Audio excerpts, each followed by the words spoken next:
ಮುಖ್ಯವಾಗಿ ಮೂರ್ಛೆ ರೋಗ ಅಂತಂದರೆ ಕೈ ಕಾಲು ಅಥವಾ ಇಡೀ ಶರೀರ ಜೋರಾಗಿ ಈ ಥರ ವೈಬ್ರೇಟ್ ಆಗ್ತಾ ಇರತ್ತೆ. ಇದಕ್ಕೆ ಮೂರ್ಛೆ ರೋಗ ಅಂತ ಹೇಳ್ತೀವಿ.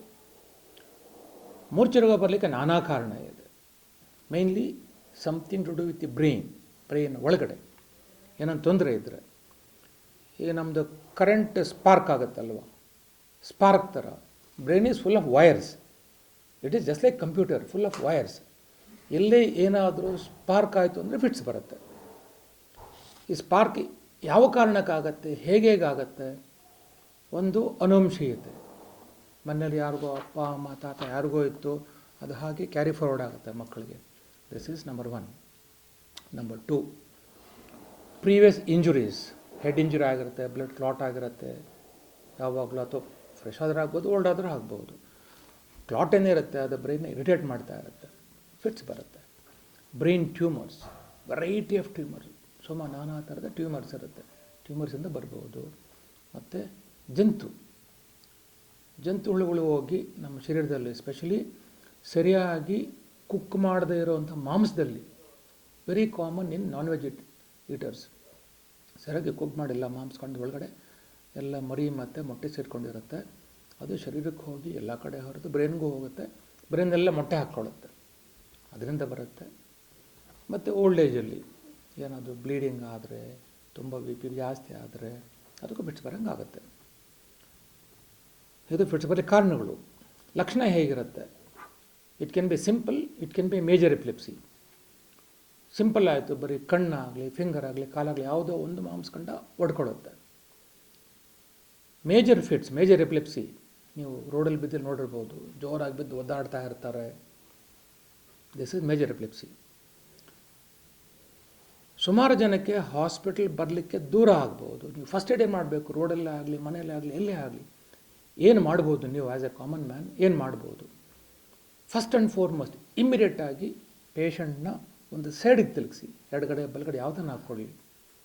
ಅಂಗಾತ ಮಾತ್ರ ಮಲಗಿಸ್ಬೇಡಿ, ಯಾಕೆಂದರೆ ಅವರಿಗೆ ರಿಫ್ಲೆಕ್ಸಸ್ ಇರಲ್ಲ. ಈಗ ನಾವು ಆ ಥರ ವಾಂತಿ ಮಾಡಿದಾಗ ಬಾಯಿಂದ ಆಚೆ ಹೋಗಿತೀವಿ, ಅವರಿಗೆ ಆಚೆ ಹೋಗಿಲಿಕ್ಕೆ ಆಗಲ್ಲ. ಬೆಳಗ್ಗೆ ಏನಾದರೂ ಊಟ ಮಾಡಿರ್ತಾರೆ, ವಾಂತಿ ಮಾಡಿದ್ದು ಏನಾಗುತ್ತೆ, ಬಂದು ಗಂಟ್ಲು ಸಿಗಾಕೊಂಡು ಚೋಕ್ ಆಗುತ್ತೆ, ಪ್ರಾಣ ಹೋಗುತ್ತೆ. ನೀರು ಕುಡಿಸ್ಬೇಡಿ. ಫಸ್ಟ್ ಆ್ಯಂಡ್ ಫಾರ್ಮೋಸ್ಟ್ ಒಂದು ಸೈಡಿಗೆ ತಿರುಗಿಸಿ, ಸ್ವಲ್ಪ ಗಡ್ಡನ ಹಂಗೆ ಮೇಲಕ್ಕೆತ್ತಿ, ಆದರೆ ಇಲ್ಲಿ ಪ್ರೆಸ್ ಮಾಡಿ. ಪ್ರೆಸ್ ಮಾಡಿದ್ರೆ ಬಾಯಿ ಓಪನ್ ಆಗುತ್ತೆ, ವಾಂತಿಯನ್ನು ಬಂದಿರುತ್ತೆ ಬಾಯಿಗೆ, ಎಲ್ಲ ಈಚೆ ಬರುತ್ತೆ. ನಾವು ಧೈರ್ಯವಾಗಿ ಕರ್ಚಫ್ ಬೆಂಗರ್ ಹಾಕ್ಕೊಂಡು ಒಳಗಿರೋದಲ್ಲೇ ತೆಗಿತೀವಿ. ಕೆಲವು ಸರಿ ಕಚ್ಚಿಬಿಡ್ತಾರೆ, ನಿಮಗೆ ಧೈರ್ಯ ಇಲ್ಲ ಅಂದರೆ ಬೇಡ, ಬರೀ ಸೈಡಿಗೆ ತಿರುಗಿಸಿ ಬಾಯಿ ಜೊಲ್ಲೋಡಿಸಿ ಸಾಕು. This is first aid. ಈಗಂತೂ ಆಂಬುಲೆನ್ಸ್ ಸರ್ವಿಸ್ ಇದೆ, 108 ಅಥವಾ ಯಾವುದೇ ಆಂಬುಲೆನ್ಸ್ ಫೋನ್ ಮಾಡಿ ಶಿಫ್ಟ್ ಮಾಡಬೇಕಾದರೂ ಸಹ ಸೈಡಲ್ಲೇ ಇರಲಿ. ಅಂಗಾತ ಮಾತ್ರ ಯಾವುದೇ ಕಾರಣಕ್ಕೂ ಪೇಷಂಟ್ ಮಲಗಿಸ್ಬೇಡಿ, ಸೈಡ್ಗೆ ಇರಲಿ. ವಾಂತಿ ಮಾಡಿದ್ದು ಮತ್ತು ಜೊಲ್ಲೆಲ್ಲೂ ಈಚೆ ಬಂದುಬಿಡುತ್ತೆ. ಡೆತ್ ಆಗೋದು ಏನಕ್ಕೆ ಅಂದರೆ ನಾವು ಆಸ್ಪಿರೇಷನ್ ಅಂತ ಹೇಳ್ತೀವಿ. ಜೊಲ್ಲು ರಸ ಎಲ್ಲ ಗಂಟ್ಲಲ್ಲಿ ಬಂದು ಗಂಟ್ಲಿಂದ ಶ್ವಾಸಕೋಶಕ್ಕೆ ಹೋಗುತ್ತೆ, ಮತ್ತು ಹೊಟ್ಟೆಗೆ ಹೋಗಲ್ಲ, ಶ್ವಾಸಕೋಶಕ್ಕೆ ಹೋಗುತ್ತೆ, ಬ್ಲಾಕ್ ಆಗುತ್ತೆ. ನಾವು ತಿಂದ ಮುದ್ದೆ ಅನ್ನ ಏನೇ ಹಾಕ್ಕೊಳ್ಳಿ ಗಂಟ್ಲಿಗೆ ಸಿಗಾಕೊಳ್ಳುತ್ತೆ, ಪ್ರಾಣ ಹೋಗುತ್ತೆ. So first and foremost is turn towards one side.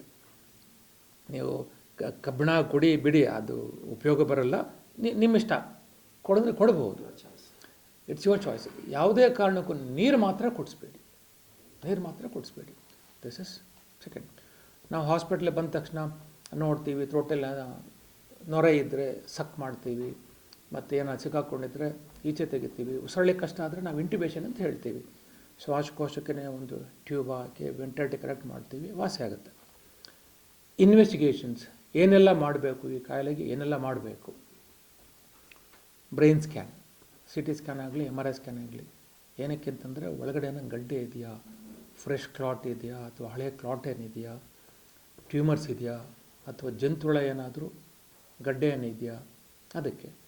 ಮತ್ತು ಇನ್ನೊಂದು, ಎದೆ ನೋವಿಗೆ ಬಂದಾಗ ನಾವು ಹೇಗೆ ECG ಮಾಡ್ತೀವೋ, ಫಿಟ್ಸ್ ಬಂದಾಗ EEG ಅಂತ ಹೇಳ್ತೀವಿ. ಬ್ರೈನಲ್ಲಿ ಆ ಥರ ಸ್ಪಾರ್ಕ್ಸ್, ಅಬ್ನಾರ್ಮಲ್ ಸ್ಪಾರ್ಕ್ಸ್ ಏನೋ ಬರ್ತಾ ಇದೆಯಾ, EEG ಮಾಡ್ತೀವಿ. Treatment aspect tablets. ನಾವೆಲ್ಲ ಸ್ಟೂಡೆಂಟ್ಸ್ ಆಗಿದ್ದಾಗ ಒಂದು 2-3 ಮಾತ್ರೆ ಇತ್ತು. ಆ ಮಾತ್ರೆ ತೊಗೊಂಡ್ರೆ ಯಾವಾಗಲೂ ಬರ್ತಾ ಇತ್ತು, ಆ್ಯಕ್ಟಿವ್ ಆಗಿರ್ತಾ ಇರಲಿಲ್ಲ, ಡಲ್ಲಾಗಿರ್ತಾ ಇದ್ದರು. ಅವರ ಓದು ಬರಹ ಅಥವಾ ಎಜುಕೇಷನ್ ವೈಸ್ ತುಂಬ ಡಲ್ ಆಗ್ತಾಯಿದ್ರು. ಬೇರೆ ಮಕ್ಕಳಿಗೆ ಕಂಪೇರ್ ಮಾಡಿದ್ರೆ ತುಂಬ ಡಲ್ಲು, ಅವರಿಗೆ ಪಾಠ ಕೇಳಲಿಕ್ಕೆ ಆಗ್ತಾ ಇರಲ್ಲ, ಅದೇನು ಬ್ರೈನ್ಗೆ ಅಬ್ಸರ್ವ್ ಆಗ್ತಾ ಇರಲಿಲ್ಲ. ಯಾವಾಗಲೂ ಅವ್ರನ್ನ ಮನೆಯಲ್ಲಿ ಮತ್ತು ಸಮಾಜದಲ್ಲಿ ಅವನೊಂಥರ ಯೂಸ್ಲೆಸ್, ಇವನು ಅಷ್ಟೇ ಫಿಟ್ಸ್ ಬಂತು ಇವನನ್ನು. ಕಳೆದ ಕೆಲವು ವರ್ಷದಲ್ಲಿ ಎಷ್ಟು ಬದಲಾಗಿದೆ in terms of diagnosis, in terms of investigations, in terms of treatment ಎಷ್ಟು ಬದಲಾಗಿದೆ. ಇವತ್ತು ಫಿಟ್ಸ್ ಇರೋ ಮನುಷ್ಯ ನಾರ್ಮಲ್ ಆಗಿ ಬದುಕಬಹುದು. ಮಾತಾಡೋದು ಎಷ್ಟು ಚೆನ್ನಾಗಿದೆ. ನಾರ್ಮಲ್ ಎಜುಕೇಷನ್, ಗ್ರಹಣ ಶಕ್ತಿ ಆಗಲಿ ಏನೂ ಕೊರತೆ ಆಗಲ್ಲ. ಅಷ್ಟು ಒಳ್ಳೆ ಟ್ಯಾಬ್ಲೆಟ್ಸ್ ಇದೆ ಬಿಕಾಸ್ ಆಫ್ ರಿಸರ್ಚ್. ಸೊ ಒಳ್ಳೊಳ್ಳೆ ಮಾತ್ರೆ ಇದೆ. ದಯವಿಟ್ಟು ಯಾವುದೇ ಕಾರಣಕ್ಕೂ ಫಿಟ್ಸ್ ಬಂದಿರೋ ಪೇಷಂಟ್ಗೆ ಅವನು ಯೂಸ್ಲೆಸ್ಸು, ಸಮಾಜಕ್ಕೇನು ಸಹಾಯ ಆಗಲ್ಲ ಅವನಿಂದ ಅಂತ ಪರಿಗಣಿಸಬೇಡಿ. ಮಾಮೂಲಿ ವಿದ್ಯಾಭ್ಯಾಸ ಮಾಡ್ಬೋದು, ಅವರು ಸಹ ಎತ್ತರವಾಗಿ ಬೆಳಿಬೋದು. ಕಂಪ್ಲೀಟ್ ವಾಸಿ ಆಗೋದು ಯಾವಾಗ ಅಂತಂದರೆ ಕ್ಲಾಟ್ಸ್ ಇದ್ದಾಗ. ನೀವು ಕ್ಲಾಟ್ಸ್ ರಿಮೂವ್ ಮಾಡಿ ವಾಸಿ ಆಗುತ್ತೆ, ಕಂಪ್ಲೀಟ್ ವಾಸಿ ಆಗುತ್ತೆ, ಮತ್ತೆ ಬರೋದೇ ಇಲ್ಲ. ಇನ್ ಕೇಸ್ ಅದು ಅನುವಂಶೀಯತೆ ಬಂದಿತ್ತು ಅಂತಂದರೆ ಲಾಂಗ್ ಟರ್ಮ್ ಟ್ರೀಟ್ಮೆಂಟ್ ತೊಗೋಬೇಕು. ಜಸ್ಟ್ ಲೈಕ್ BP ಮತ್ತು ಶುಗರ್ ಇದ್ದ ಹಾಗೆ ಲಾಂಗ್ ಟರ್ಮ್ ಟ್ರೀಟ್ಮೆಂಟ್ ತೊಗೋಬೇಕು. ಮಧ್ಯೆ ಮಧ್ಯೆ ಚೆಕಪ್ ಹೋಗ್ತಾ ಇರಬೇಕು. ಇ ಜಿ ಮಾಡ್ತಾರೆ, ಏನಾದರೂ ಅಬ್ನಾರ್ಮಲಿಟಿ ಇದೆಯಾ ಹೇಳ್ತಾರೆ, ಕಂಟಿನ್ಯೂ ಮಾಡಿ ಅಂತ. ಕಡಿಮೆ ಆಯಿತು ಸ್ಟಾಪ್ ಮಾಡಿ ವೆಯ್ಟ್ ಮಾಡಿ ಹೇಳ್ತೀವಿ ನಾವು ಯಾವಾಗ ಬೇಕು ಯಾವಾಗ ಬೇಡ ಅಂತ. ಸೊ ಕಾನ್ಸ್ಟೆಂಟ್ ಚೆಕಪ್ ಇತ್ತು ನ್ಯೂರಾಲಜಿಸ್ಟ್ ಅಥವಾ ನ್ಯೂರೋ ಸರ್ಜನ್ ಹೋಗ್ತಾ ಇರಬೇಕು. There is surgical treatment also along with tablets. ಶಸ್ತ್ರಚಿಕಿತ್ಸೆಯಲ್ಲೂ ಸಹ ವಾಸಿ ಮಾಡ್ಬೋದು. ಹೇಗೆ? Brain tumor, remove the brain tube, clot, remove the clot, ಒಳಗಡೆ ಬೇರೆ ಗಡ್ಡೆ ಇತ್ತು, ರಿಮೂವ್. ಸೊ ಕಂಪ್ಲೀಟ್ ಟ್ರೀಟ್ಮೆಂಟ್ ಸಹ ಇದೆ ಸರ್ಜರಿಯಿಂದ. Thank you. ಏನೂ ಇಲ್ಲ, ಏನು ಬೇಕಾದ್ರೂ ತಿನ್ಬೋದು. ಈ ಕಾಯಿಲೆಗೆ ಏನು ಅಂತಂದರೆ ಚೆನ್ನಾಗಿ ಬೇಯಿಸಿ ತಿನ್ನಿ. ಮಾಂಸ, ಸ್ಪೆಷಲಿ ಮಾಂಸ ಕಂಡಲ್ಲೇ ಸಿಗಾಕೊಳ್ಳುತ್ತೆ ಈ ಹುಳ ಎಲ್ಲನೂ. ಸ್ಪೆಷಲಿ ಮಾಂಸನ ಚೆನ್ನಾಗಿ ಕುಕ್ ಮಾಡಿ ತಿನ್ನಿ. ತರಕಾರಿ ಅಷ್ಟೇ ಚೆನ್ನಾಗಿ ಕುಕ್ ಮಾಡಿ ತಿನ್ನಿ.